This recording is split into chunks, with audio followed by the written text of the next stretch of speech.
आसंता December 4 तारिख में 77तम विश्व प्रसिद्ध धनुयात्रा महोत्सव हेब शुभ स्तंभ स्थापन। शुभ लग्न अनुसार संध्यार हेब शुभ स्तंभ स्थापन। बरगढ़ मां समलेश्वरी मंदिर बाहर विशाल सांस्कृतिक शोभायात्रा। सेपरी चलित वर्ष धनुयात्रा महोत्सव को अधिक आकर्षण करने को बैठक में निष्पत्ति नियायछि। 77तम धनुयात्रा महोत्सव आज जिला कृषि अधिकारी सम्मेलन कक्ष में धनुयात्रा महोत्सव प्रचार प्रसार कमिटी साधारण बैठक अनुष्ठित होता। चलित वर्ष धनुयात्रा महोत्सव को अधिक आकर्षण करने सहित जातीय और आंतर्जातीय स्तर में प्रचार प्रसार करने निष्पत्ति नियायछि। सेपरी धनुयात्रा महोत्सव पूर्व प्रचार प्रसार कमिटी तरफ रंगोली चित्रांकन आदि प्रतियोगिता करने सहित उद्घाटन दिवस रे विशाल सांस्कृतिक शोभायात्रा बाहर।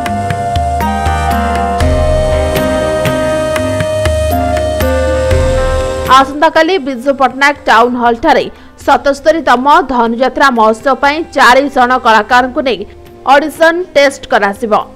एथिपाई बाहर जिलारू 2 जन और बरगढ़ जिलारू जने जज को नियुक्ति कराइछि।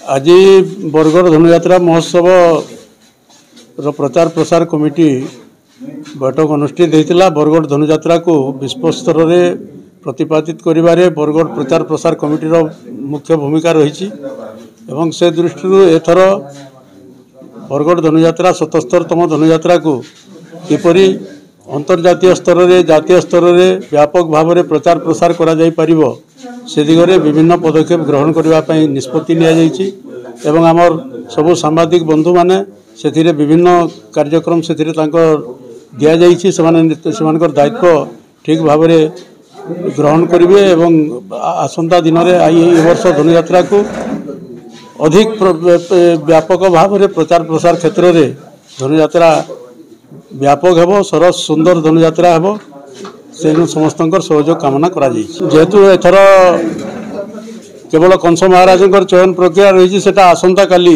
1 तारिख दिन स्थानीय टाउन हॉल ठारे पूर्वाह्न 11 घंटा समय अनुष्ठित हेबो एवं आमर शुभ स्तंभ आसंता 4 तारिख दिन संध्या समय संध्या 6 घंटा समय संचार मंडल ठारे शुभ स्तंभ स्थापित हेबो एवं आसंता जनवरी 3 तारिख रु धनुयात्रा शुभारंभ हुई जनवरी 13 तारिख रे उद्यापित हेबो। आज बरगढ़ धनुयात्रा प्रचार प्रसार कमिटीर समस्त सदस्यों मध्य एक प्रस्तुति बैठक अनुष्ठित होता।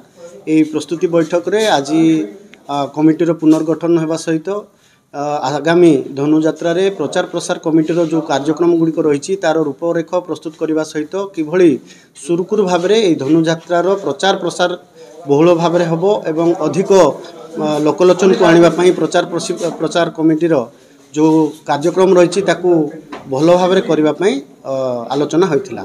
धनुयात्रा वर्तमान सुधा कौन सी आमर आजिकल कमिटी गठन हो को प्रोग्राम कर परवर्ती मीटिंग मान फाइनाल कर कमिटी और सब कमिटी गुड़ा सब गठन होपर परवर्ती आम मीटिंग रे बसिक जेहेतु धनुयात्रार अर्थ है मीडिया कमिटी तो धनुयात्रा आज पर्यटन धनुयात्रा जिते डेवलपमेंट कम हो टोटाली मीडिया 90% तार रोल अच्छी तो आगक जमी यार रोल बरकरार रम कर अधिक रु अधिक प्रसार हो पार धनुयात्रा से कमिटी पूर्ण प्राण दे कम कर मोर जिते आशा अच्छी बरगढ़ जिले में जिते सांबादिक भाई मान अच्छा या निश्चित भाव में सफल कर मोर दृढ़ आशा अच्छी।